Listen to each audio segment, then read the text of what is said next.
সুদ খুব মজা লাগে না? তো সুদ নিয়ে কিছু কথা আমরা শুনবো, রাজি আছেন তো? সবাই রাজি? সুদের সাথে ইসলামের কোন সম্পর্ক? জোরে বলেন সম্পর্ক।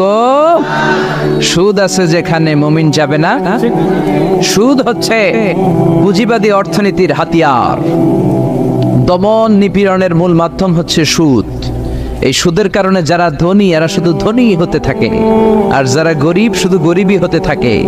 ইসলাম চায় না যে রাস্তার এক পাশে পাঁচতলা আর এক পাশে থাকবে গাছতলা। চিল্লা এখন ঠিক কিনা? ইসলাম চায় কায়লা ইয়াকুনা দুলাতান বাইনাল আগনিয়াই মিনকুম, সম্পদ যাতে ধনীদের হাতে কুক্ষিগত হয়ে না থাকে, সম্পদের তারল্য যাতে সবার হাতে পৌঁছে যায়। এজন্য ইসলাম সুদকে করেছে হারাম আর ব্যবসাকে করেছে হালাল। চিল্লায় পড়েন আল্লাহু আকবার। এজন্য রব্বুল আলামিন বলেন ওয়া আহাল্লাল্লাহুল বাইআ ওয়া হারামার রিবা, আমি আল্লাহ তোমাদের জন্য সুদকে করলাম হারাম আর ব্যবসাকে করে দিলাম হালাল। সুবহানাল্লাহ। ব্যবসাকে হালাল করেছে কে আর সুদকে হারাম করেছে কে? সুদের মধ্যে দেখা যায় অনেক লাভ, অনেক টাকা, অনেক বরকত, শুধু বেড়ে যায়। আল্লাহ বলে তোমাদের দৃষ্টিতে টাকা বেড়ে যায়, আমি আল্লাহর কাছে বাড়ে না। আর তোমরা যখন যাকাত দাও, দান করো, তোমাদের দৃষ্টিতে দেখা যায় টাকা কমে যায়, কিন্তু আমি আল্লাহর কাছে টাকা কমে না। সুবহানাল্লাহ। এজন্য সুদকে আল্লাহ নিশ্চিহ্ন করে দিবেন। ইয়ামহাকুল্লাহ ওয়া ইউরবিস সাদাকাত। আল্লাহ বলে আমি সুদকে নিশ্চিহ্ন করে দেব, সুদকে আমি ধ্বংস করে দেব, সুদের ভেতরে কোনো বরকত দেব না। আর ব্যবসা করলে সামান্য ব্যবসার ভেতরে বরকত ঢুকিয়ে দিবে কে? আরো জোরে বলেন কে? বিশ্বনবী সুদখোরদের উপর লানত দিয়েছে। কি দিয়েছে? লাআনা রাসূলুল্লাহ আকিলার রিবা ওয়া মুকিলাহু ওয়া কাতিবাহু ওয়া শাহিদাইহি। যারা সুদ খায়, যারা সুদ দেয়, যারা সুদের দলিল লেখক, যারা সুদের সাক্ষী থাকে, সবার উপরে বিশ্বনবী লানত দিয়েছেন। জোরে পড়েন নাউযুবিল্লাহ। এজন্য খবরদার, সুদের সাথে মুসলমানদের কোনো সম্পর্ক। বিশ্বনবী বলেছেন আর রিবা সালাসু ওয়া সাবউনা বাবান, সুদের রয়েছে 73টা গুনাহ। কয়টা গুনাহ? আরো জোরে বলেন কয়টা? সুদের মধ্যে 73টা গুনাহ। আইসারুহা আইয়ান কাহার রাজুল উম্মা, 73টা গুনার মধ্যে সবচাইতে ছোট্ট গুনাহ হলো নিজের মায়ের সাথে জিনা করা। 73টা গুনাহ, আর সবচেয়ে ছোট গুনাহ হচ্ছে আইয়ান কাহার রাজুল উম্মা, ব্যক্তি তার মায়ের সাথে জিনা করবে। এটা যদি সবচেয়ে ছোট্ট গুনাহ হয়, তাহলে বড় গুনার অবস্থা কি? বড় গুনাহটা কি জানার দরকার আছে না নাই? আল্লাহ সেটাও বলে দিলেন ফাআযানু বিহারবিম মিনাল্লাহি ওয়া রাসূলিহি। সুদের সবচেয়ে ছোট গুনাহ মায়ের সাথে জিনা করা, আর সুদের সবচেয়ে বড় গুনাহ আল্লাহর সাথে যুদ্ধ করা। করবেন নি? পারা যাবে না আল্লাহর সাথে যুদ্ধে? সে আল্লাহ কবে থেকে ক্ষমতায় বসা? এখন তো আল্লাহ বুড়া হয়ে গেছে। হ্যাঁ, আল্লাহর ক্ষমতা কি আগের মতো আছে? জোরে বলেন আছে? এজন্য সুদের সবচেয়ে ছোট গুনাহ মায়ের সাথে জিনা, সবচেয়ে বড় গুনাহ কার সাথে? যুদ্ধ। আরো জোরে বলেন। এজন্য বিশ্বনবী বলতেন ইজতানিবু আস-সাবআল মুবিকাত, 7টা ঈমান বিধ্বংসী, আমল বিধ্বংসী কাজ থেকে তোমরা বেঁচে থাকবা। 1 নম্বরে হলো শিরক, আল্লাহর সাথে শিরক করবা না। 2 নম্বরে হলো মাতা পিতার সাথে অবাধ্যতা করা। 3 নম্বরে জাদু দেখানো, জাদু টুনা করা। 4 নম্বরে অন্যায় ভাবে কাউরে হত্যা করা। 5 নম্বরে এতিমের সম্পদ খাওয়া। 6 নম্বরে কোন নারীকে অন্যায় ভাবে জিনার অপবাদ দেওয়া। 7 নম্বরে সুদ খাওয়া। কি খাওয়া? এই 7টা কাজ করলে আপনার ঈমানটাকে ধ্বংস করে দিবে কে? চিল্লায় বলেন কে? এজন্য দুনিয়াতে যারা সুদ খায় তাদের সম্পদে কোনো বরকত নাই, তাদের শুধু রোগ আর রোগ, টেনশন আর টেনশন। আছে না নাই? আবার বিশ্বনবী বললেন যারা সুদ খায় তাদের 3টা শাস্তি। কয়টা? আরো জোরে বলেন কয়টা? 1 নম্বরে কিয়ামতের দিন আল্লাযীনা ইয়াকুলুনার রিবা লা ইয়াকুমুনা ইল্লা কামা ইয়াকুমুল্লাযী ইয়াতাখাব্বাতুহু শাইতানু মিনাল মাস। সুদের 1 নম্বর শাস্তি, কিয়ামতের দিন সুদখোর যখন কবর থেকে উঠবে, রব্বুল আলামিন তাকে জিনে ধরা রোগীর মতো, পাগলের মতো উঠায় দিবে। সুদখোর কবর থেকে উঠে ভূতে ধরা রোগীর মতো, জিনে ধরা রোগীর মতো, পাগলের মতো লাফাতে লাফাতে উঠবে। তারে দেখে কিয়ামতের ময়দানের সবাই বুঝবে লোকটা হলো সুদখোর। কি খোর? আরো জোরে বলেন। এটা হচ্ছে 1 নম্বর শাস্তি। 2 নম্বর শাস্তি বিশ্বনবী বললেন আমি স্বপ্নে দেখলাম কিছু লোকের পেট হচ্ছে বিশাল বড় ঘরের মতো, আর ওই পেটের ভেতরে দেখলাম ভয়ঙ্কর বিষাক্ত সাপ। জিব্রাইল রে বললাম, ও জিব্রাইল, মান হাউলা, এরা কারা? বিশ্বনবী বললেন, হাউলাই আকালাতুর রিবা, এরা হলো আপনার উম্মতের মধ্য থেকে যারা সুদ খেয়েছে, ওই সুদখোর লোকগুলা। পড়েন না আউযুবিল্লাহ। 3 নাম্বার শাস্তি। বিশ্বনবী বলেন, যে রাতে আমাকে মেরাজে নেওয়া হলো, রাআইতু লাইলাতা উসরিয়া বি, মেরাজের রাতে আমি দেখলাম রক্তের একটা নদী, ওই নদীর উপর কিছু লোক সাঁতার কাটে। কিসের নদী দেখছেন কোনদিন? রক্তের নদী আমরা কোনদিন দেখেছি? রক্তের একটা নদীর ভেতরে কিছু লোক সাঁতার কাটে। সাঁতার কাটতে কাটতে বাঁচার জন্য যখন পারে আসতে চায়, তীরে আসতে চায়, কিছু ফেরেশতারা অনেক বড় বড় পাথরের খণ্ড নিয়ে বসা, তীরের দিকে আসতে চাইলে প্রচন্ড জোরে পাথর নিক্ষেপ করে তার চেহারার দিকে। পাথরের আঘাতে ওই লোকটার চেহারা ছিন্ন বিচ্ছিন্ন হয়ে যায়। লোকটা চিৎকার করতে করতে আবার রক্তের নদীর মাঝখানে চলে যায়। আবার তীরে আসতে চাইলে আবার পাথর আছে না নাই? জোরে বলেন। বিশ্বনবী বললেন, মান হাউলা ইয়া জিবরিল, ও জিব্রাইল, এরা কারা? বিশ্বনবী বললেন, এরা হলো আপনার সুদখোর উম্মত। এরা কারা? এজন্য সুদ খাওয়া যাবে? জোরে বলেন, সুদ খাওয়া যাবে? খবরদার, সুদ খাওয়া যাবে না। সুদের বিপরীতে আমরা ব্যবসা করব। ব্যবসায় বরকত দিয়েছে কে? বিশ্বনবী বললেন, রিজিককে আল্লাহ 10 ভাগ করেছেন, তার 1 ভাগ দিয়েছেন পৃথিবীর অন্যান্য পেশার ভেতরে, আর 9 ভাগ দিয়ে দিয়েছেন ব্যবসার ভেতরে। সুবহানাল্লাহ। রিজিকের 9 ভাগ থাকে ব্যবসার ভেতরে, এজন্য সুদ খাওয়া যাবে না। সুদের সাথে ইসলামের কোনো সম্পর্ক। আমরা ব্যবসা করব। আপনি মুশারাকা সিস্টেমে, মুদারাবা সিস্টেমে, আপনি মুরাবাহা সিস্টেমে ব্যবসা করেন, ওই ব্যবসায় বরকত দিবে কে? জোরে বলেন, কে? সুদ হারাম এই কারণে, কারণ টাকার ভেতর থেকে টাকা আসে না। আপনি 1 লক্ষ টাকার একটা বান্ডিল আপনার আলমারির ভেতরে আজকে রাখলেন, 1 বছর পরে খোলার পরে এটা কি 1,10,000 টাকা হবে? 1,05,000, 1,02,000, 1,10 টাকা, 1,05 টাকা, 1,01 টাকা? 1 টাকাও পারবে না। কত থাকবে? 1 লাখই থাকবে। কারণ টাকার ভেতর থেকে টাকা আসে না।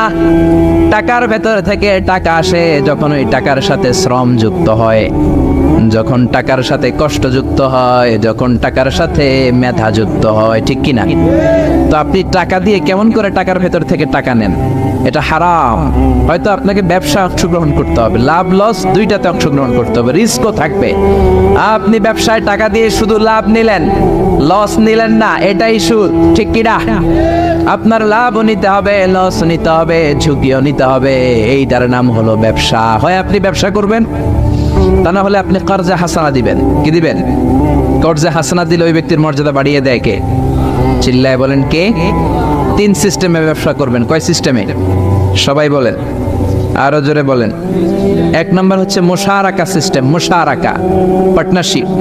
আমি আপনি শেয়ার, 3-4 জন মিলে শেয়ার, আমার টাকা আপনার টাকা, আর দুজনে মিলে ব্যবসা করব। আমার যদি ধরেন 4 লক্ষ টাকা হয়, আপনার যদি 6 লক্ষ টাকা হয়, তাহলে যেই লাভ হবে তার 60% নেবেন আপনি, 40% নেব আমি। লসও যদি হয় 60% আপনার উপর, 40% আমার উপর।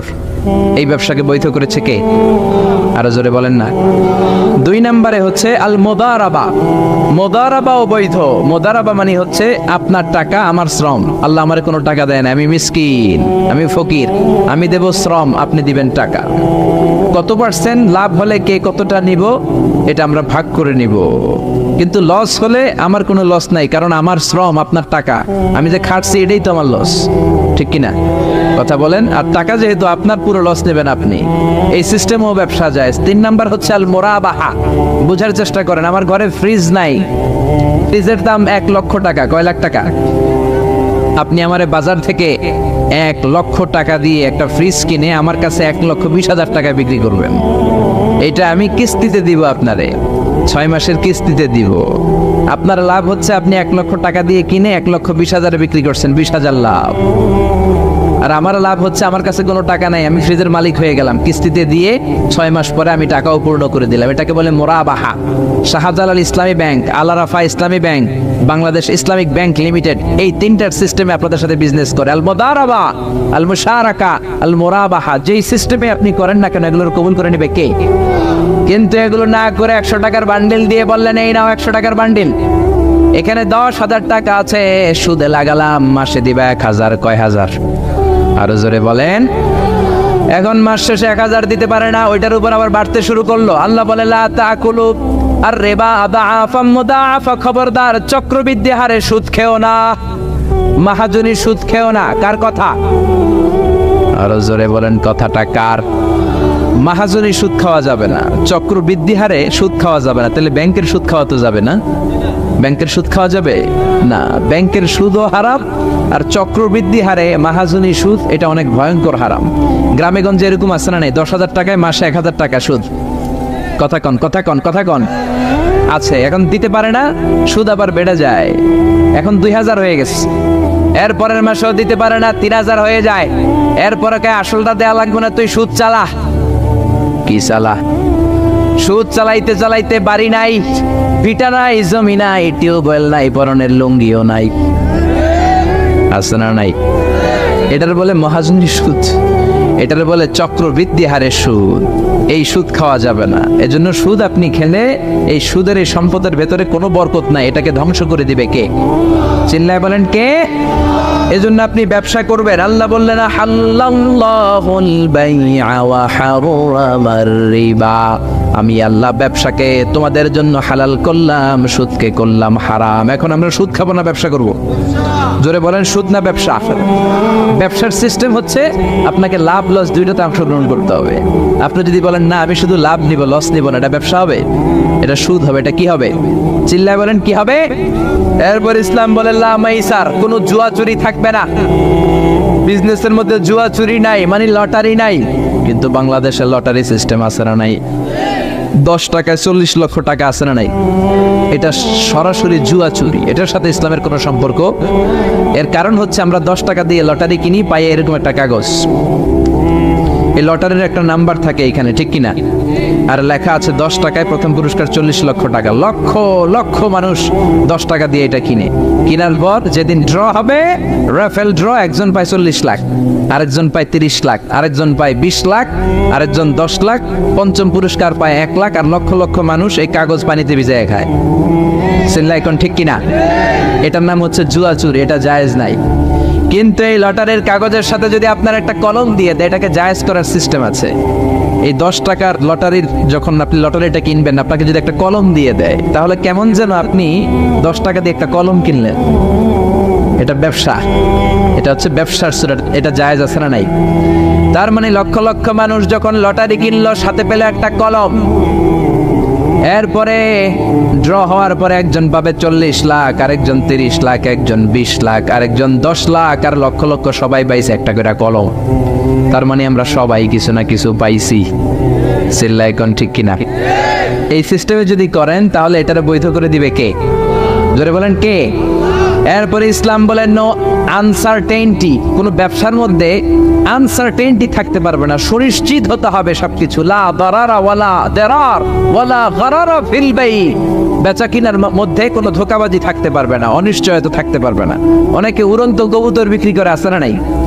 কবুতর যারা পালেন, 10টা কবুতর আছে আপনার, আপনি দেখবেন সারাদিন কবুতর আকাশে উড়ার পরে বিকালে আবার বাসায় চলে আস। আপনি বললেন এই যে 10টা কবুতর আকাশে উড়ে, এই 10টা কবুতর আপনার বিক্রি করে দিলাম, এক একটা 100 টাকা করে, 10টায় কত হয়? 1000 টাকা বিক্রি করে দিয়েছেন। এই বিক্রি শরীয়ত সম্মত হয় না। এর কারণ প্রতিদিন কবুতরগুলো বিকেলবেলা উড়ার পরে সন্ধ্যাবেলায় ফিরে, আজকে বিকেলে নাও ফিরতে পারে। যেরকম ঠিক কিনা? আজকে 10টা কবুতর যদি অন্যদিকে চলে যায়, 1000 টাকা নিয়ে কিলাকিলি আছে না নাই? ইসলাম বলে কিলাকিলির কোনো সুযোগ নাই। কবুতরগুলো নামবে, 10টারে তুমি ধরবা, কপস করবা, তার হাতে হ্যান্ড ওভার করবা, তারপরে বিক্রি করবা। এটারে জায়েজ করে দিবে কে? এরপরে পুকুরের মধ্যে মাছ থাকা অবস্থায় কেনা বেচা জায়েজ নাই। এরকম কেনা বেচা বাংলাদেশে আছে না নাই? আন্দাজে মানুষে শখের বসে কিনে ফেলে, পুকুরের মধ্যে বুদবুদ করতেছে, ভাবতেছে হাজার হাজার মাছ কিনছে, 10 লক্ষ টাকা দিয়ে কিনে ফেলছে। কই মাছের পুকুর, উঠায় দেয় 20 কেজি কই আর 50 কেজি কাঁকড়া আর 70 কেজি ব্যাং, আছে না নাই? এরপরে কিলাকিলি আছে না নাই? এজন্য ইসলাম বলে না, কবুতরটা হাতের মধ্যে কপস করার পরে যেমনি বিক্রি করলাম, মাছগুলাও জাল দিয়ে তোলো, তারপরে গনে গনে বিক্রি করো, কবুল করে নিবে কে? গাভীর ওলানের মধ্যে দুধ রেখে বিক্রি করা জায়েজ নাই। গোলান এত ফিলা গেছে এরকম, এটা মনে হচ্ছে যে 20 কেজি, দহন করার পরে পাওয়া গেছে 5 কেজি, এরকম আছে না নাই? কারণ এটা দুধের কারণেও ফুলতে পারে, টিউমারেও ফুলতে পারে, ঠিক কিনা? এজন্য ইসলাম বলে লা গারারা ফিল ইসলাম, ইসলামে কোনো গরারা নাই, ধোঁকাবাজি নাই, আনসার্টেনটি নাই, অনিশ্চয়তার মধ্য দিয়ে হাওয়ার মধ্যে কোনো বিজনেস নাই। আগে জিনিসটা তোমার হাতে নাও, তারপরে বিক্রি করো, কবুল করে নিবে কে? শেয়ার বাজার নিয়ে প্রশ্ন করে যেই প্রোডাক্টের ব্যবসা হালাল, ওই প্রোডাক্টের শেয়ারও হালাল, চিল্লায় বলেন ঠিক কিনা? এরপরে বিশ্বনবী বললেন মান গাশশানা ফালাইসা মিন্না, বেচা কিনার মধ্যে যে আমার উম্মতদের মধ্যে যে অন্যকে ধোঁকা দেয় সে আমার উম্মত হতে পারে। ধোঁকাবাজির ব্যবসা বাংলাদেশে আছে না নাই? ফলের দোকানে গেলে দেখবেন চকচকে যেই সাইডটা ওই সাইডটা ক্রেতার দিকে রাখে, পচা জায়গাটা নিচের দিকে রাখে, এরকম ব্যবসায় আছে না নাই? বিশ্বনবী মদিনার বাজারে গমের দোকান পরিদর্শন করতে গেলেন, যে দেখলেন গমের স্তূপ, বিশ্বনবী গমের ভেতরে হাত ঢুকায়া দিলেন। উপরে দেখা যায় শুকনা গম, ভিতরে দেখা যায় ভিজা গম। বিশ্বনবী বললেন মান গাশশানা ফালাইসা মিন্না, যে আমাদেরকে ধোঁকা দেয় সে আমাদের উম্মত নয়। The person who deceives us is not among আস, যে আমাদেরকে ধোঁকা দেয় সে আমাদের উম্মত হতে পারে, চিল্লায় বলেন উম্মত হতে পারে। এজন্য এই ধোঁকাবাজি করে কোনো ব্যবসা করা যাবে? জোরে বলেন। আর সুদের সাথে আমাদের কোনো সম্পর্ক? চিল্লায় বলেন সম্পর্ক। সুদকে ধ্বংস করে দিবে কে? আর ব্যবসায় বরকত ঢুকিয়ে দিবে কে? বরকতে বিশ্বাস করেন তো? বিশ্বাস করেন? অল্পের ভেতরেও বরকত হতে পারে, 1000 কোটি টাকার মধ্যেও বরকত নাও থাকতে পারে, চিল্লায় বলেন ঠিক কিনা? এজন্য আজ থেকে সুদের সাথে আমাদের কোনো সম্পর্ক নেই, আমরা ব্যবসা করব মুশারাকা সিস্টেমে, মুদারাবা সিস্টেমে, মুরাবাহা সিস্টেমে ব্যবসা করব। অল্প প্রফিট হলেও এটার মধ্যে বরকত দিবে কে? আরো জোরে বলেন কে? আর সুদের ব্যবসা করবেন না তো? কারা কারা আজকে থেকে সুদের কোনো ব্যবসার সাথে জড়িত থাকবেন না? 2 হাত উঁচু করে আমার আল্লাহর দেখা। আল্লাহ আমাদের হাতগুলোকে তুমি কবুল করো, চিল্লায় পড়েন আমিন। সুদের আলোচনা ভালো লাগতেছে না? না একেবারে উপরে এসে পড়ছে না? সুদের সাথে ইসলামের কোনো সম্পর্ক নাই। আল্লাহ সুদ থেকে আমাদেরকে বাঁচাক, আল্লাহ আমাদের হালাল রিজিকে বরকত দিক। আরো জোরে পড়েন আমিন। আমি আমার খুতবার শুরুতে সূরাতু বনী ইসরাইলের ছোট্ট একটা আয়াত তেলাওয়াত করেছি। আসুন এই আয়াতের আলোকে আপনাদের সাথে কিছু কথা শেয়ার করি, যদি আপনারা মনোযোগী হন। শুনবেন শুনবেন শুনবেন শুনবেন। রব্বুল আলামিন বলেন ওয়াকাদা রাব্বুকা আল্লা তা'বুদু ইল্লা ইয়্যাহু ওয়া বিল ওয়ালিদাইনি ইহসানা। আল্লাহ বললেন গোলাম আমার ফয়সালা 2টা, এই 2টা ফয়সালা হলো স্পেশাল ফয়সালা, অনড় ফয়সালা। এই ফয়সালার কোনো নড়চড় নাই, এই ফয়সালার কোনো পরিবর্তন নাই। প্রথম ফয়সালাটা হলো আল্লাহ তা'বুদু ইল্লা ইয়্যা, ইবাদত হবে একজনের, তিনি কে? আল্লাহ ছাড়া অন্য কারো ইবাদত করা যাবে? আবার আল্লাহ ডেকে বললেন গোলাম জিন জাতি মানব জাতি এই 2টা জাতিকে আমি সৃষ্টি করেছি শুধু আমার ইবাদতের জন্য, ঠিক কি না? ওয়ামা খালাকাতুল জিন্না ওয়াল ইনসা ইল্লা লিয়াবুদুন, আমি জিন জাতি আর মানব জাতিকে কোনো কাজের জন্য তৈরি করি নাই, কোনো উদ্দেশ্যে বানাই নাই, শুধুমাত্র কেবলমাত্র একমাত্র আমি আল্লাহর ইবাদতের জন্য বানিয়েছি। কার কথা? আরো জোরে বলেন কার? আল্লাহ ছাড়া কারো ইবাদত করা যায় না।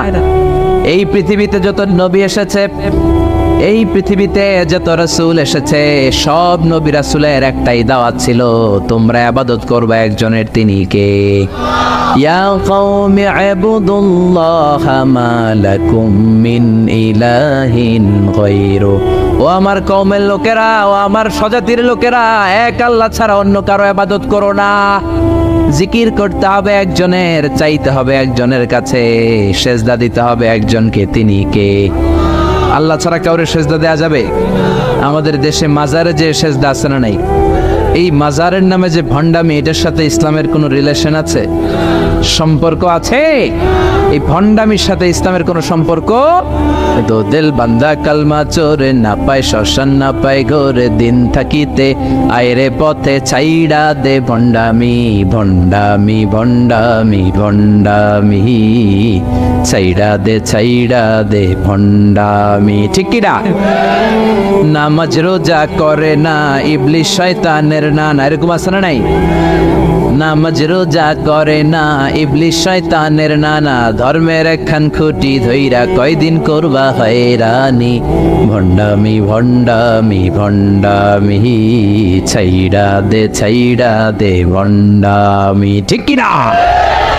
এই জন্য ভণ্ডামির সাথে যারা জড়িত আছো, ভণ্ডামি ছেড়ে দাও, আল্লাহওয়ালা হয়ে যাও। তোমার জীবনে বরকত দিবে কে? তোমার জন্য জান্নাতের দরজা খুলে দিবে কে? এজন্য রব্বুল আলামিন বলেন, ওয়াকাদা রাব্বুকা আল্লা তা'বুদু ইল্লা ইয়্যা ওয়া বিল ওয়ালিদাইনি ইহসানা। আমি আল্লাহর প্রথম ফয়সালা, ইবাদত হবে শুধুমাত্র কেবলমাত্র একজনের, তিনি কে? আমরা প্রত্যেক নামাজে সূরাতুল ফাতিহায় আল্লাহরে বলি, আল্লাহ ইহদিনাস সিরাতাল মুস্তাকিম, ও আল্লাহ আমাদেরকে সহজ সরল পথ দেখাও, সিরাতুল মুস্তাকিম দাও। আল্লাহ বলেন, আনি'বুদুনি হাযা সিরাতুম মুস্তাকিম, আমি আল্লাহর ইবাদত করো, এটাই সিরাতুল মুস্তাকিম। আল্লাহু আকবার। আপনি যদি আল্লাহর ইবাদত করেন তাহলে আপনি বুঝবেন যে আপনি সিরাতুল মুস্তাকিমের উপর আছেন। আর যদি বুঝেন আল্লাহর ইবাদত ছেড়ে আপনি অন্যদিকে দৌড়াচ্ছেন, তার মানে হলো আপনি সিরাতুল মুস্তাকিমের উপর থাকার সৌভাগ্য অর্জন করতে পারেন নাই। চিল্লা এখন ঠিক কি না? এজন্য আল্লাহ বললেন, আল্লাহর ফয়সালা কয়টা? আরো জোরে বলেন, কয়টা? এক নাম্বার ফয়সালা, ইবাদত হবে শুধু একজনের, তিনি কে? এই ফয়সালার সাথে সবাই একমত? দ্বিমত কেউ নাই? কেউ নাই? দু একজন থাকতে পারে, কেউ নাই। আল্লাহ বললেন, আমার প্রথম ফয়সালা, ইবাদত হবে শুধু আমি আল্লাহর। দুই নাম্বার ফয়সালা, ওয়া বিল ওয়ালিদাইনি ইহসানা, ইহসান হবে মাতা পিতার সাথে, মানে ভালো আচরণ হবে মাতা পিতার সাথে। বুঝা গেল, ইবাদত হবে আল্লাহর, ইহসান হবে মাতা পিতার।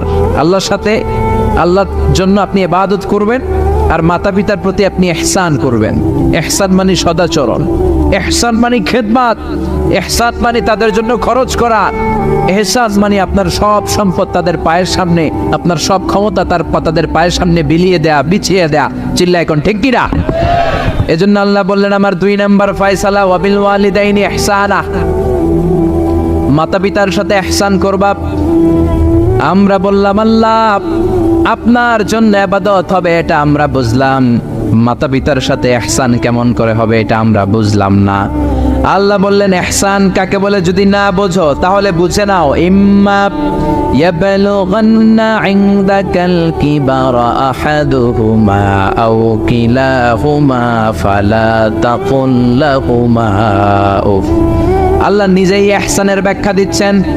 আল্লাহ বললেন, ইহসানের প্রথম তাফসীর হলো, আব্বা আম্মা একজন কিংবা দুইজন যখন বার্ধক্যে উপনীত হয়ে যায়, যখন বয়সে পৌঁছে যায়, খবরদার তাদের কোনো কাজে তুমি নাক ছিটকাতে পারবা না, তাদের কোনো কাজে নাক ছিটকাতে পারবে না, তাদের কোনো কাজে উফ এমনকি উফ শব্দটাও বলা যাবে না। চিল্লা এখন ঠিক কিনা?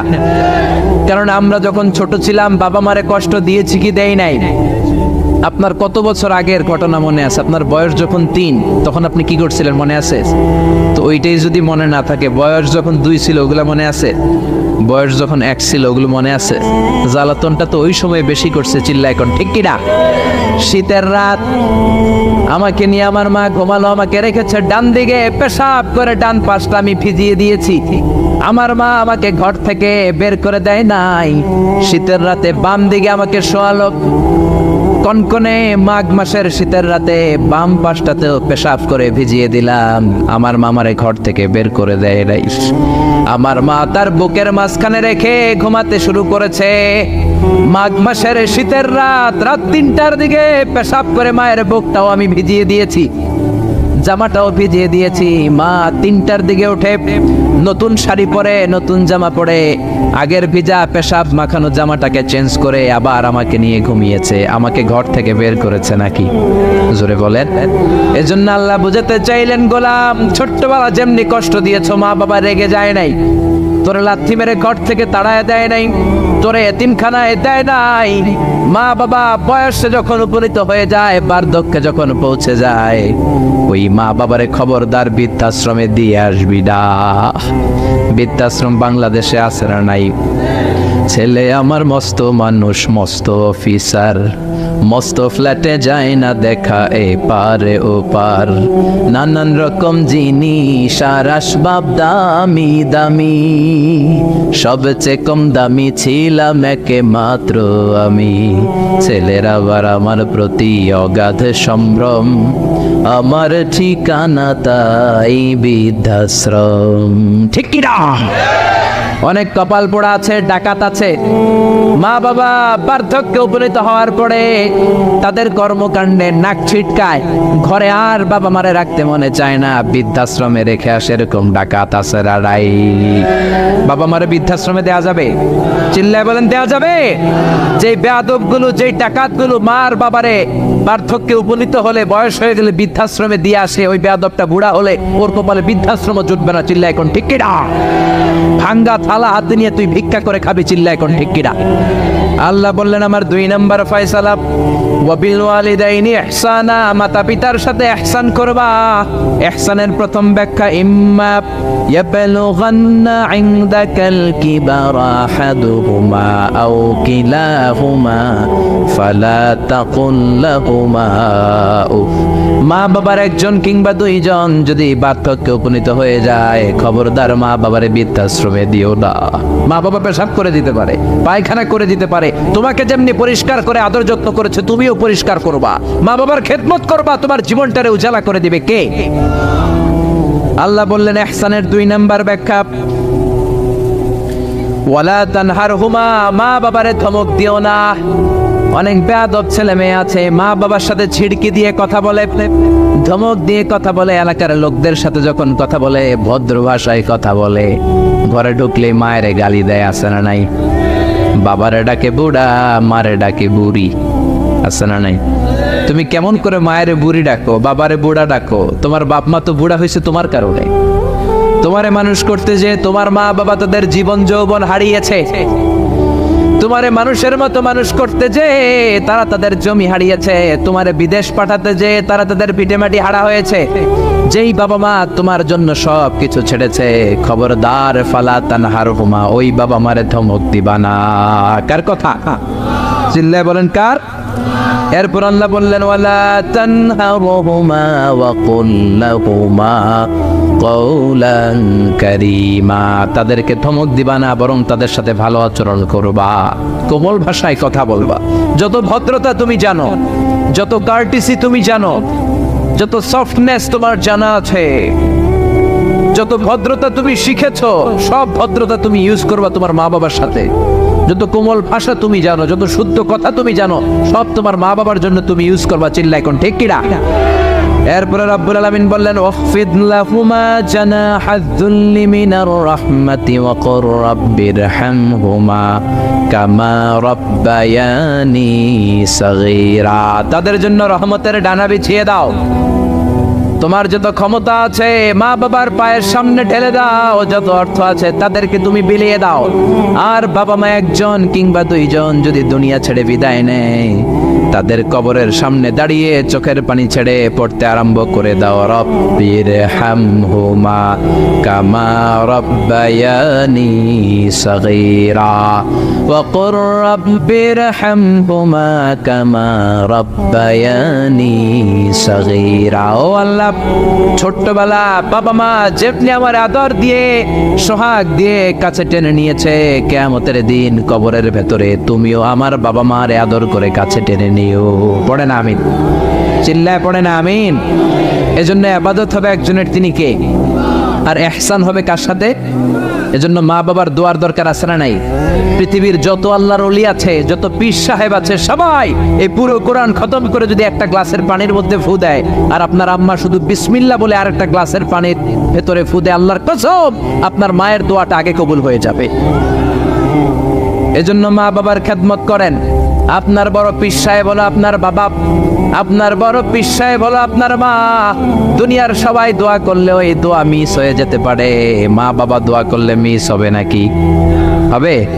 অনেক ডাকাইত আছে দেখবেন মাজারের উপরে মশারি দেয়, আছে না নাই? খুঁজে দেখবেন ওর বাপেরে মশাই কামড়ায়, ওর মায়েরে মশাই কামড়ায়, আর ও বাবার দরবারে যে মাজারে মশারি দিয়ে আসছে, এরকম ডাকাইত আছে না নাই? এজন্য খবরদার, মা বাবার সাথে ইহসান করো। বিশ্বনবী মসজিদে নববীতে মিম্বারের এক তলার মধ্যে পা রাখলেন, আওয়াজ করে বললেন আমিন। দ্বিতীয় তলার ভেতরে পা রাখলেন, আওয়াজ করে বললেন আমিন। তৃতীয় স্টেপে পা রেখে বিশ্বনবী পড়লেন আমিন। সাহাবারা বললেন নবী তিনবার আমিন বললেন, কেন বললেন বুঝলাম না। বিশ্বনবী বললেন প্রথম স্টেপে যখন পা রাখলাম, জিব্রাইল এসে বলল রমজান মাস পাওয়ার পরে রোজা রেখে ইবাদত করে যেই বান্দা গুনাহ মাফ করতে পারে নাই, তার উপরে আল্লাহর লানত। আমি বিশ্বনবী পড়লাম আমিন। দ্বিতীয় স্টেপে পা রাখলাম, জিব্রাইল বলল মাতা পিতা পাওয়ার পরে যারা মাতা পিতার খেদমত করে নিজের জীবনের গুনাহ ঝরাতে পারে নাই, জান্নাত কামাতে পারে নাই, তাদের উপরও আল্লাহর লানত। আমি বিশ্বনবী বললাম আমিন। তিন নাম্বার স্টেপে বিশ্বনবী বললেন আমার নাম শোনার পরে আমার যে উম্মাত আমার উপর দরুদ পড়ল না, তাদের উপর আল্লাহর লানত। আমি বললাম আমিন। পড়েন সাল্লাল্লাহু আলাইহি ওয়াসাল্লাম, চিৎকার করে পড়েন সাল্লাল্লাহু। এজন্য মাতা পিতার খেদমতের দরকার আছে না নাই? গোটা বিশ্বটা একদিকে, মায়ের দোয়া আরেকদিকে। চিল্লায় বলেন ঠিক কিনা? আপনি বুলেট মারলে বুলেট মিস হতে পারে, ড্রোন হামলা করলে মিস হতে পারে, মায়ের দোয়া মিস হবে? জোরে বলেন মিস হবে? এক সাহাবী বলল নবী আইয়ুল আমালে আফদাল, সবচেয়ে সেরা আমল কোনটা? বিশ্বনবী বললেন সবচেয়ে সেরা আমল হলো আসসালাতু ফি ওয়াক্তিহা, সময় মতো নামাজ পড়া। দুই নম্বরে বললেন বিররুল ওয়ালিদাইন, মাতা পিতার খেদমত করা। তিন নম্বরে বললেন আল জিহাদু ফি সাবিলিল্লাহ, আল্লাহর রাস্তায় জিহাদ করা। তার মানে পৃথিবীর শ্রেষ্ঠতম তিনটা আমলের মধ্যে মাতা পিতার খেদমতের আমলটাও আছে না নাই? মাতা পিতার খেদমত এটা সবচেয়ে ভালো আমল। আরেক হাদিসে বিশ্বনবী বললেন এটা জিহাদের চেয়ে বেশি সওয়াবওয়ালা। এক সাহাবী বললেন নবী আস্তাযিনুকাল জিহাদ, আমি জিহাদে যেতে চাই, অনুমতি দেন। বিশ্বনবী বললেন তোমার বাবা মা কেউ বেঁচে আছে নাকি? সাহাবী বললেন বেঁচে আছে। বিশ্বনবী বললেন ফাফিহিমা ফাজাহিদ, যাও বাবা মার খেদমত শুরু করে দাও। বাবা মার খেদমত করলে ঘরে বসেই জিহাদের সওয়াব পাবা, ঘরে বসেই জিহাদের সওয়াব পাওয়া যাবে। রিদার রাব্বি ফি রিদাল ওয়ালিদ ওয়া সাকাতুহু ফি সাকাতিল ওয়ালিদ, বাবা মা খুশি তো আরশের মালিক খুশি, বাবা মা না খুশ তো আরশের মালিকও না খুশ। চিল্লায় এখন ঠিক কি না? এজন্য বিশ্বনবী বলতেন তোমাদের প্রত্যেকের ঘরের ভেতরে দুইটা জান্নাত আছে, কারণ জান্নাতে দুইটা স্পেশাল দরজা আছে। একটা দরজার নাম হলো আল আব মানে আব্বা, আরেকটা দরজার নাম হলো আল উম মানে আম্মা। একটা দরজার নাম বাবা, আরেকটার নাম মা। এজন্য বিশ্বনবী বলেন এই দুইটা দরজার সাথে তোমরা কি আচরণ করবা তোমাদের ডিসিশন। ওমা জান্নাতুকা ওয়া নারুক, বাবা মাই তোমার জান্নাত, বাবা মাই তোমার জাহান্নাম। বাবা মার সাথে ভালো আচরণ করলে 8টা জান্নাতের দরজা তোমার জন্য খুলে দিবে কে? আর খারাপ আচরণ করলে জাহান্নাম আছে না নাই? তোমার বাবা মা যদি কাফের হয়, হিন্দু হয়, বৌদ্ধ হয়, তারপরও ভালো আচরণ করবা, ঠিক কি না? বাংলার জমিনে এরকম অনেক হিন্দু ফ্যামিলি আছে, হিন্দু ইয়াং ছেলে মুফাসসিরে কোরআনের তাফসীর শুনে হাতে হাত রেখে কালিমা পড়ে মুসলমান হয়ে গেছে, আছে না নাই? কিন্তু মা তো মুসলমান হয় নাই, বাবা তো মুসলমান হয় নাই, বাপ মা হিন্দুই রয়ে গেছে। তো বাপ মা হিন্দু, ছেলে মুসলমান, তুমি কি মা বাবার সাথে খারাপ আচরণ করতে পারবা? কথা বলেন।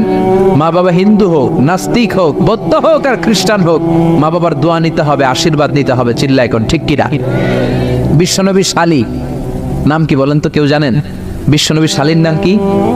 আসমা। মাশাআল্লাহ, আসমা বিনতে আবি বকর বিশ্বনবী শালী। উনি মুসলিমা, কিন্তু উনার মা ছিল মুশরিকা।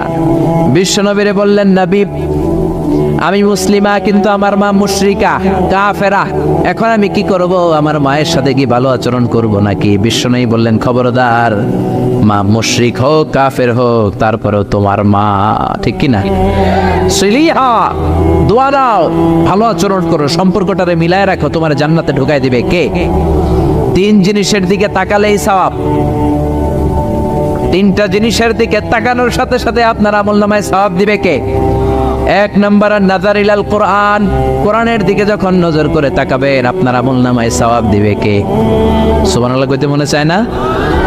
দুই নম্বরে কাবা, কাবার দিকে তাকালে সওয়াব দেয় কে?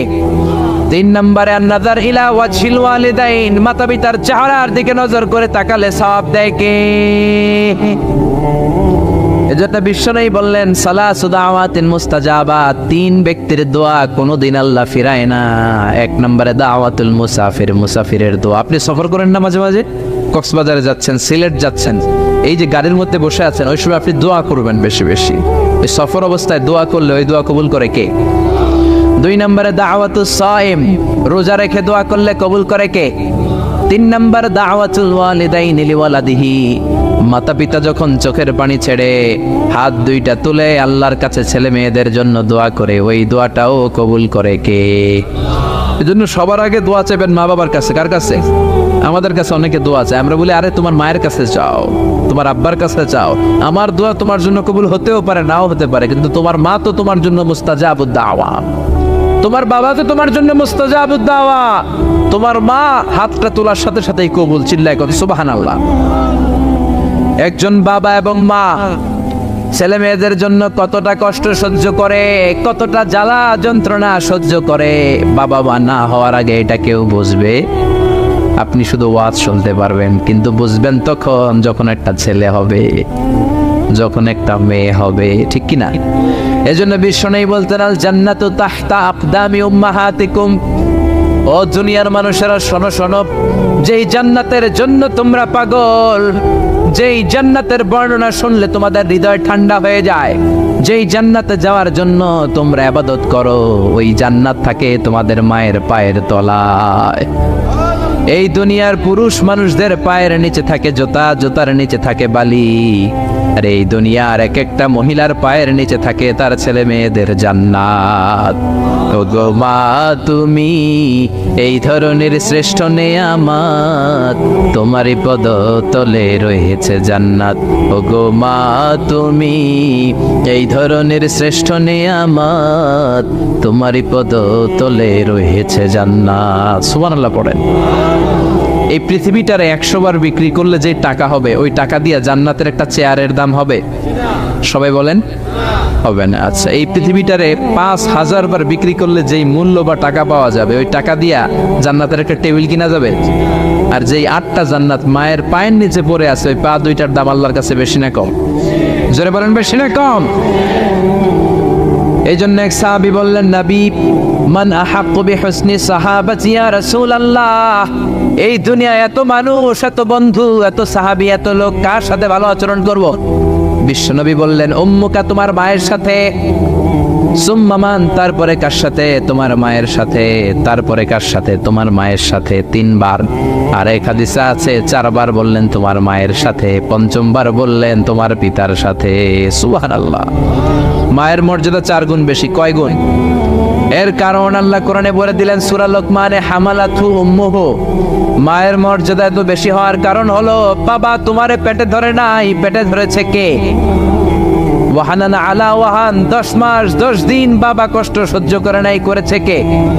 ওয়াফিসালুহু ফি আমাইন, 2 বছর বাবা তোমারে দুধ খাওয়ায় নাই, দুধ খাওয়ালো কে? কত লিটার দুধ, কত গ্যালন দুধ, কত কেজি দুধ মায়ের বুক থেকে আপনি খেয়ে খেয়ে সাবার করছেন 2 বছরে, কোনো হিসাব আছে? জোরে বলেন।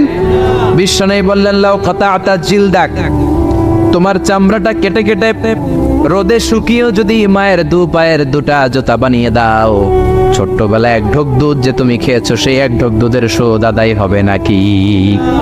মায়ের একেধারে দুধের দাম, কাটিয়া গায়ের চাম, পাপস বানাইলেও ঋণের শোধ হবে না, এমন দরদি ভাবে কেউ হবে না আমার মাহাগো, এমন দরদি ভাবে কেউ হবে না আমার মাহাগো। পড়েন না আল্লাহু আকবার। বিশ্বনবীর সাহাবী নাম হলো আলকামা। কি নাম? সবাই বলেন কি নাম? আলকামা বিশ্বনবীর সাহাবী। ইন্তেকালের আগে আলকামার জিহ্বা দিয়ে কালেমা বের হয় না। 3 দিন যাবত বিছানায় পড়ে আছে, মুমূর্ষ, মরে যাবে, কিন্তু জিহ্বা দিয়ে কালেমা বের হয় না। বিশ্বনবী বলেছেন, লাকিনু মাউতাকুম লা ইলাহা ইল্লাল্লাহ, তোমরা মরণের আগে তোমাদের মুমূর্ষ রোগী মৃতদের সামনে লা ইলাহার তালকিন দাও। যখন দেখবেন আপনার চাচার রুহুটা বের হয়ে যাচ্ছে, দাদার রুহুটা বের হয়ে যাচ্ছে, বাবার রুহু বের হয়ে যাচ্ছে, তার শিওরের সামনে, কানের সামনে বসে পড়তে আরম্ভ করবেন, লা ইলাহা লা ইলাহা ইল্লাল্লাহু মুহাম্মাদুর রাসূলুল্লাহ সাল্লাল্লাহু। কিন্তু বলবেন না এই কালেমা পড়ো, কালেমা পড়ো, কালেমা পড়েন, কালেমা পড়েন, এগুলো বলবেন, শুধু তালকিন দিবেন। ওটা থেকেই উনি বুঝবেন, কারণ মৃত্যুর একটা কষ্ট আছে না নাই? মৃত্যুর যন্ত্রণায় সে অস্থির, আপনি জোরাজুরি করতেছেন কালেমা পড়, সে যদি বলে না পড়বো না, ঝামেলা আছে না নাই? এজন্য কানের সামনে শুধু তালকিন দিবেন। বিশ্বনবী বললেন, লাকিনু মাউতাকুম লা ইলাহা ইল্লাল্লাহ, তোমাদের মৃতদের সামনে, মুমূর্ষদের কানের সামনে শুধু লা ইলাহা পড়বা। ওনার বিবি, ওনার আত্মীয়রা আলকামা নামক সাহাবীর কানের সামনে লা ইলাহা পড়ে 3 দিন ধরে কালেমা বের হয় না।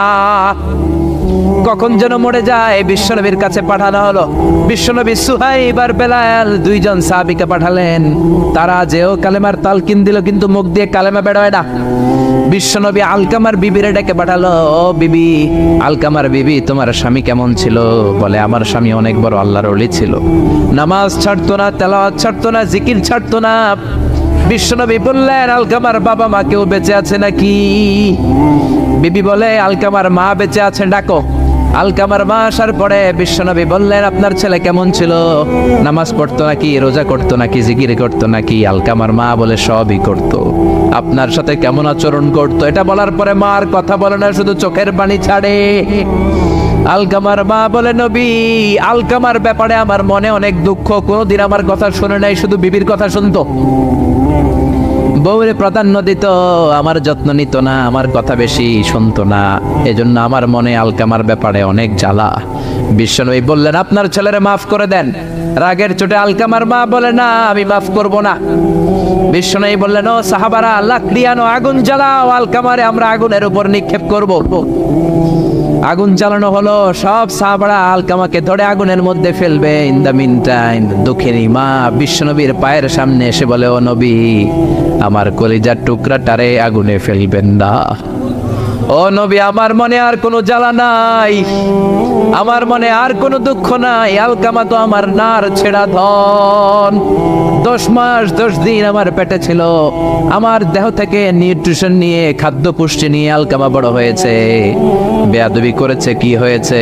আমি আলকামারে মাফ করে দিলাম গো নবী। আলকামার মা, আলকামার শিওরের সামনে দাঁড়িয়ে যখন মাফ করার ঘোষণা দিয়েছে, বিশ্বনবী সাক্ষী, সাহাবারা দাঁড়িয়ে আছে। আলকামা চিৎকার করে পড়তে আরম্ভ করলো, লা ইলাহা ইল্লাল্লাহু মুহাম্মাদুর রাসূলুল্লাহ সাল্লাল্লাহু আলাইহি ওয়াসাল্লাম। আল কালিমা তাইয়্যিবা চিৎকার করে পড়ার সাথে সাথে তার রূহ কবজ হয়ে গেল। চিল্লায় পড়েন, আল্লাহু আকবার। এজন্য মায়ের দোয়া বড় দোয়া, বাবার দোয়া বড় দোয়া। মা বাবা দোয়া করলেও কবুল, বদদোয়া করলেও কবুল। মা বাবার শুধু যদি দোয়াটাই কবুল হতো তাহলে টেনশন নাই, দোয়া করে না তো কি হয়েছে। কিন্তু বদদোয়া করলেও কবুল করে নেয় কে? দোয়া করলেও কবুল, বদদোয়া করলেও। সৈয়দনা ইব্রাহিম আলাইহিস সালাম সৈয়দনা ইসমাঈল আর হাজরাকে, আরবিতে নাম হলো হাজার, রেখে গেলেন মক্কায়। ওনার বিবি হাজরা ইন্তেকাল করলো, ছোট্ট দুধের শিশু, ওনার পায়ের ধাক্কায় জামজামের পানি বের হলো, বড় হতে লাগলেন।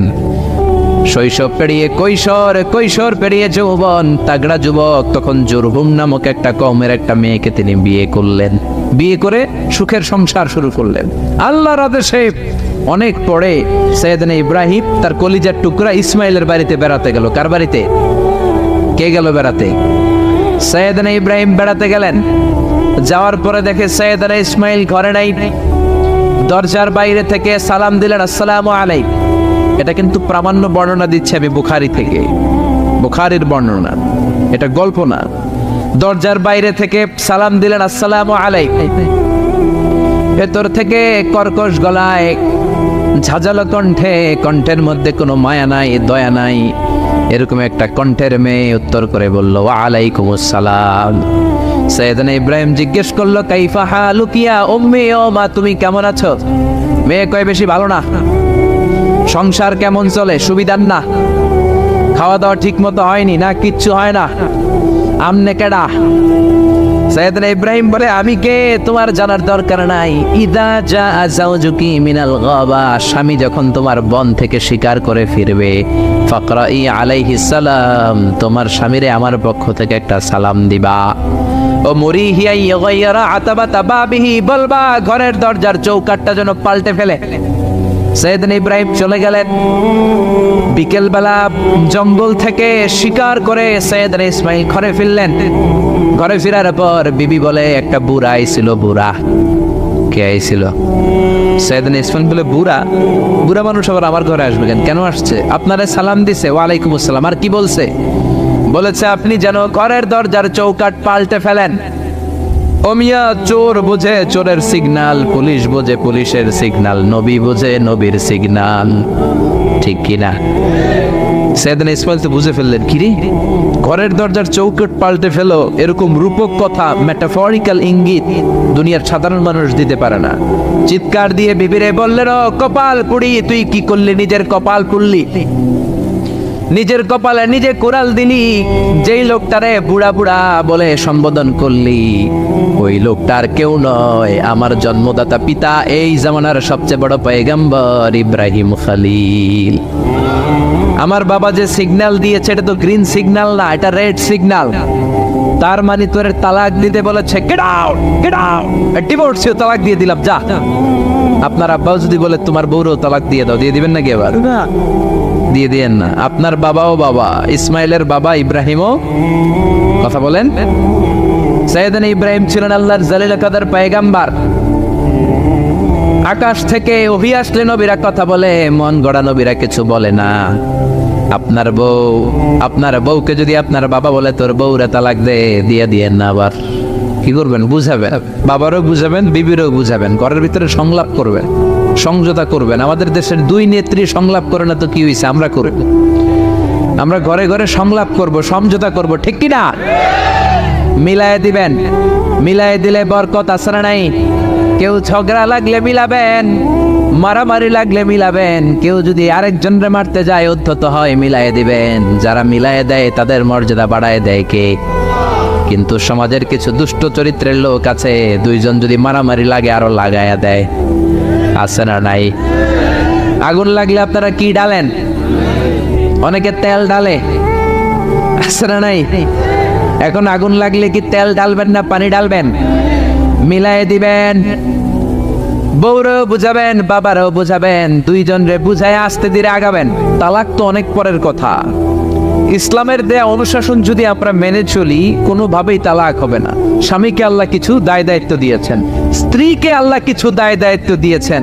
এই দুইটা দায়িত্ব যে কত গুরু দায়িত্ব, গোটা বিশ্বব্যাপী এই দায়িত্বের মধ্য দিয়ে বিশ্বটা চলে। পৃথিবীর প্রথম স্বামী ছিলেন সাইয়েদনা আদম, পৃথিবীর প্রথম বউ ছিল হাওয়া।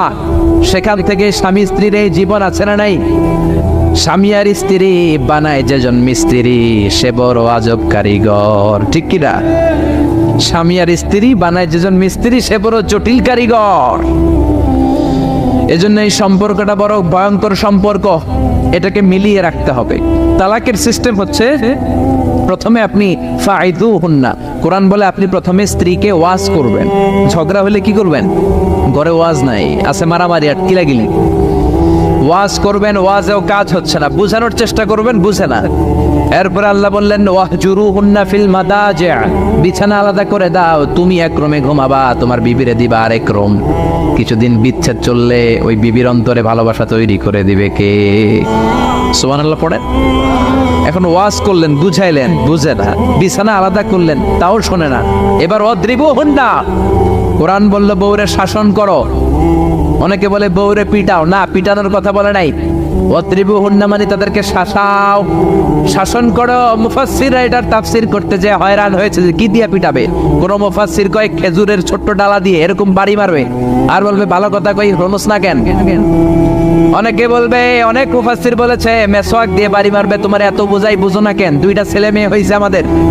এত সুন্দর সংসার, হানিমুন করেছিলাম কক্সবাজারে, স্মৃতিগুলো কি তোমার মনে পড়ে না? তুমি আমার কৈতরি, তুমি আমার টুনটুনি, তুমি আমার সোনামণি। এগুলোকে বুঝাবেন, এরপরও মানে না। অনেক মুফাসসির কইছে বালিশ দিয়া পিটাইবেন, কোল বালিশ দিয়া, যাতে হাত পা না ভাঙে। ওয়াদ্রিবু হুন্না, অনেক ডাকাইতেছে লাড়ি দিয়া পিটায়, আছে না নাই? ইসলাম বলে না না, বনিবনা না হলে প্রথম স্টেপ ওয়াজ করো, বুঝাও। 2 নম্বরে বিছানা আলাদা করে দাও, তারপরেও মানে না। 3 নম্বরে ওয়াদ্রিবু হুন্না মানে শাসন করো, যার যেরকম দরকার ওইরকম শাসন করবেন, তাতেও হয় না। তারপরে ফাবাআসু হাকামাম মিন আহলিহি হাকামাম মিন আহলিহা, এই 3টা স্টেপেও কাজ হয় না। আপনার মুরব্বিদের ডাকবেন সালিস, মেয়ের পক্ষের মুরব্বিদের ডাকবেন, 2 পক্ষের বেআইনরা মিলে মিলছিল করে দেওয়ার চেষ্টা করবে, তাতেও কাজ হয় না। 4টা স্টেপ শেষ, 5ম স্টেপ হলো তালাক। আর আমরা দইরেই কই 3 তালাক, আছে না নাই? ওমরে ফারুকের জামানায় এক লোক তার বউরে দিছে 100 তালাক, রাগের চোটে। এরকম ডাকাইত আমাদের দেশে আছে না নাই?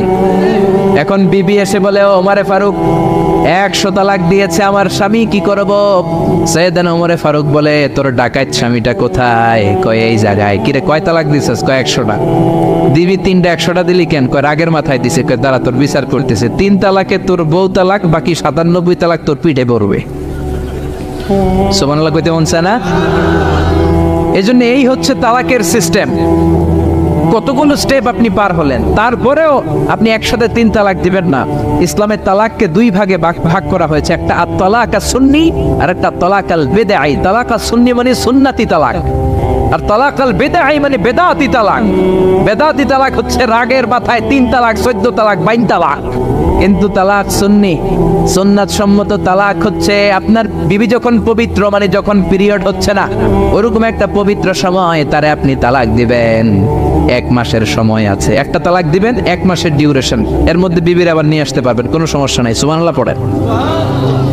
1 মাস পরেও মানে না, এরপরে দিবেন 2য় মাসের 2য় তালাক, তার মানে আরো 1 মাস, মোট কয় মাস? 2 মাস পরেও মিলমিশ হয় না, তারপরে 3য় মাসে তালাক দিলেন। এই 3 তালাক দেওয়ার পরে বিবি আবাদুল আবাদ আপনার জন্য হারাম হয়ে গেল। কত সুন্দর স্টেপ মেনটেন করে কত দূরে তালাক, আর আমরা দইরেই কই তালাক। এজন্য খবরদার। সৈয়দনা ইসমাইল বললেন, কপাল পুড়লি তুই, যারে বুড়া বলে গালি দিলি আসলে বুড়া নয়, এই লোকটাই আমার বাবা ইব্রাহিম খলিল। আমার বাবা বলেছে তোরে তালাক দিতে, গেট আউট, গেট আউট। তালাক দিয়ে দিলাম তোরে, যা ভাগ। বউ শেষ, নতুন বিয়ে করলো, নতুন সুখের সংসার। 3 বছর পর সৈয়দনা ইব্রাহিম আবার ছেলের বাড়িতে বেড়াতে আসলেন। আজকেও সৈয়দনা ইসমাইল ঘরে নাই। সৈয়দনা ইব্রাহিম আজকে সালাম দিলেন, আসসালামু আলাইকুম। সৈয়দনা ইব্রাহিম সালাম দিলেন। আজকে ঘরের ভেতর থেকে জাদুমাখা কণ্ঠে, মধুমাখা কণ্ঠে, সুরেলা কণ্ঠে একটা মেয়ে বলল, ওয়া আলাইকুমুস সালাম। সৈয়দনা ইব্রাহিম বললেন, কাইফা হালুকি ইয়া উম্মি, মা কেমন আছো? মেয়েটা বলে, আলহামদুলিল্লাহ আলা কুল্লি হাল, সব সময় আলহামদুলিল্লাহ। সব সময় কি? তোমাদের জীবন যাপন কেমন চলে? খুব ভালো চলে। তোমার স্বামী কই? বনে গিয়েছে। এবার মেয়েটা বলে, আপনি কে? সৈয়দনা ইব্রাহিম বলে, আমার পরিচয় দেব না। মেয়েটা বলে, আপনার পরিচয় না দিল আপনার সাথে কথা বলবো না। আমরা স্বামী স্ত্রী 2 জন থাকি মরুভূমির মাঝখানে, আমাদের খোঁজ খবর নেওয়ার কেউ নাই। আপনি কে? এরকম দিল দরিয়ার একজন মুরব্বী আমাদের খোঁজ নিতে আসলেন, আপনার পরিচয়টা আপনি বলেন। সৈয়দনা ইব্রাহিম তার পরিচয় দেয় না। মেয়ে বলে, পরিচয় না দিলে আমি কথাও কই না। বাধ্য হয়ে ঘরের ভেতরে ঢুকলেন, জোর করে মেয়েটা সৈয়দনা ইব্রাহিমকে ঘরে ঢুকালেন, রুটি বানিয়ে খাওয়ালেন, গোশত খাওয়ালেন, খেজুর খাওয়ালেন, শরবত খাওয়ালেন। ও মিয়া, আগেরটাও মাইয়া, এইটাও পার্থক্য আছে না নাই? মেয়েটা বলে, আমার জন্য দোয়া করেন। সৈয়দনা ইব্রাহিম চোখের পানি ছেড়ে দোয়া করে দিলেন, মেয়েটার মাথায় হাত বুলিয়ে দিলেন, আর বললেন, ইদা জা যাওজুক মিনাল গাবা, তোমার স্বামী যখন বন থেকে আসবে, ফাকরাই আলাইহিস সালাম, তোমার স্বামীর আমার পক্ষ থেকে সালাম দিবা। ওয়া মুরিহি আইয়ুসবিতা আতাবাতা বাবিহি, আর বলবা আমি বলছি ঘরের দরজার নতুন চৌকাঠ যেন জীবনেও না পাল্টায়। ঘরের দরজার এই নতুন চৌকাঠটা যেন কোনোদিন। সৈয়দনা ইসমাইল ফিরে আসলেন। আসার পরে বিবি বলে একজন মুরব্বী এসেছিল, নুরানি চেহারার একজন মুরব্বী শুই না। সৈয়দনা ইসমাইল তো ভয় পেয়ে গেছেন, লাফ দিয়ে উঠছে, কি মুরব্বী, কেমন আচরণ করেছিলি বল। কারণ আগের একটা তিক্ত অভিজ্ঞতা আছে না নাই, ভাবছে আজকেও কোনো গন্ডগোল হইল নাকি। বিবি বলে না, আপনি রাখবেন না, আপনি চিন্তিত হবেন না, আমি অনেক আপ্যায়ন করেছি, অনেক সাদর সম্ভাষণ দিয়েছি, উনিও আমার মাথায় হাত বুলিয়ে চোখের পানি ছেড়ে ছেড়ে আমার জন্য দোয়া করেছে, আর আপনারা সালাম বলেছে, আর আপনাকে বলতে বলেছে ঘরের দরজার নতুন চৌকাটটা যেন জীবনেও কোনো দিন না পাল্টা। সৈয়দনা ইসমাইল আল্লাহু আকবার বলে চিৎকার করে উঠলেন, বিবিকে বুকে জড়িয়ে ধরলেন, বললেন ও বিবি, তুই তো গোল্ডেন এ প্লাস, তুই কি, তুই তো গোল্ডেন এ প্লাস, তুই তো 100-তে 100 পাইলি, তোর কপালটা নুরানি হয়ে গেল, উজালা হয়ে গেল। যেই বয়স্ক লোকটা এসে এই কথাটা বলেছে, বয়স্ক লোকটার কেউ না, তোর শ্বশুর আমার বাবা ইব্রাহিম খালিল। আর যেই কথা বলেছে এই কথাটার মানে হলো তোরে যেন আমি তালাক না দেই, তোর হাতটা যে আমি ধরলাম, এই হাত ধরেই যেন তোরে নিয়ে জান্নাতে ঢুকে যায়। আল্লাহু আকবার। এজন্য বাবার দোয়া, মায়ের দোয়া যার জীবনের মধ্যে আছে, তার জীবনে কোনো ভয় আছে নাকি?